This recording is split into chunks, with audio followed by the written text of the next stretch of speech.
But I wanted to also ask because it seems that the stress is a big part of modern day living. As you say, New York City, entrepreneur type of lifestyle, it's high stress. Did you pick up on that in places like Hong Kong and others where you live? Was the stress not there, or was it just balanced better? I think that stress is not necessarily bad, to be honest. I think Yeah. there can use it to kind of, you're using the adrenaline that's coming with it to push to a goal. I think where it becomes sort of really bad for your health is when it becomes really chronic and Hmm. to, inflammation, to disease. What is interesting about, places like Hong Kong, and I'm not saying, there's any place that's perfect in the world, but in the offices, like you'll see these office buildings, but right next to it, and the same with Korea, um, there are hiking paths right next to it. So that's what they're doing during their lunch breaks. So in Seoul, for example, there are all of these red clay paths. You are meant to take off your shoes and have your bare feet on the ground. It's right next to an office.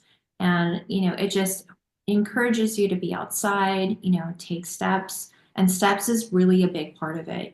Stanford actually did a study. They were looking at, the Apple Watch steps, across the world, and they saw that, at that particular time, Hong Kong had the highest number of steps at, close to 7,000 steps per day.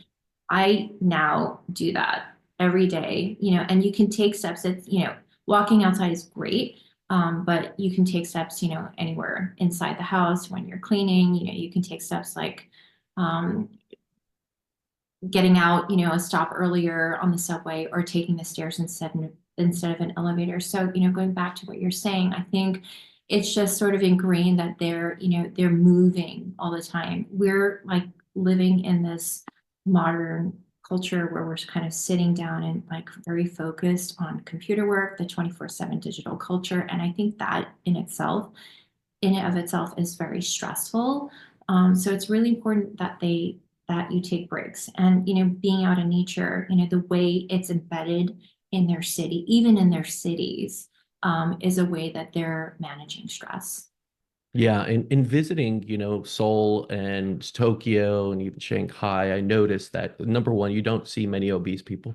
You see people always walking around. You see them also. There was this, I saw this in Tokyo beautifully because I was walking around with like a Starbucks cup. There was no, trash out there. And suddenly I caught myself being the only one. They finished their meals inside, everything, right? In the area. So they have dedicated areas for like walking or doing things. They have dedicated areas for eating and they eat in peace, usually not running around checking their phone. I found that fascinating because we blur those lines completely. People are on the run eating healthy food, right? They think vegan like wrap and everything while they're running to the subway. There's garbage on the floor, which you didn't see in these countries in Asia.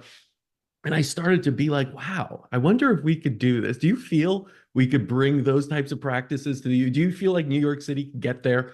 Because Oh I'd my love that. goodness. I mean, there's a Korean word called jung, and it's a really complex word in Korea. And again, it's deeply embedded in culture. It's actually spawned this entire vocabulary from that base word, but it means a lot of different English words like love, compassion, generosity of spirit. But it's this whole idea of community and relationships. So, going back to, what you're saying, no garbage, the environment, they've gone to zero waste in South Yeah. Korea. And it's because they care so much about each other that they care for their environment. I mean, it's like it extends even to strangers.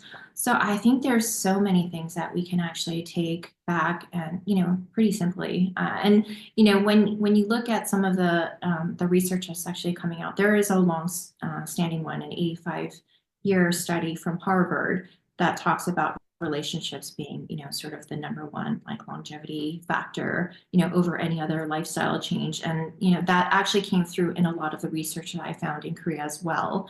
But yeah, I think a lot of it's community and, environment is just kind of, I think there's easy things that we can do to take back here to New York City.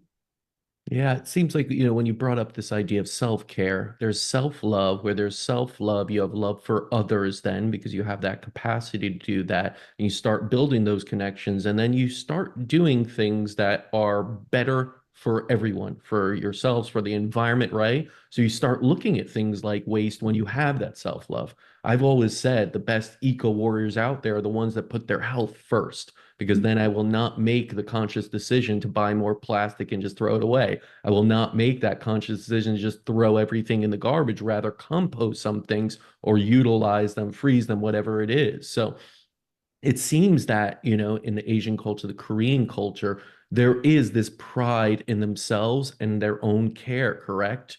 That I believe we can try and look to and revere in some ways and bring over, because obviously there is some issues in America with that, with our health in general. Just start there. Even, negating all the pollution and garbage and waste and everything. Maybe we just start with the health factor. Is it your kind of hope and ambition that, some of these principles that you see in Asian countries and Korea especially get brought into the American sphere of things and start to emulate that and then improve our health and therefore improve the environment?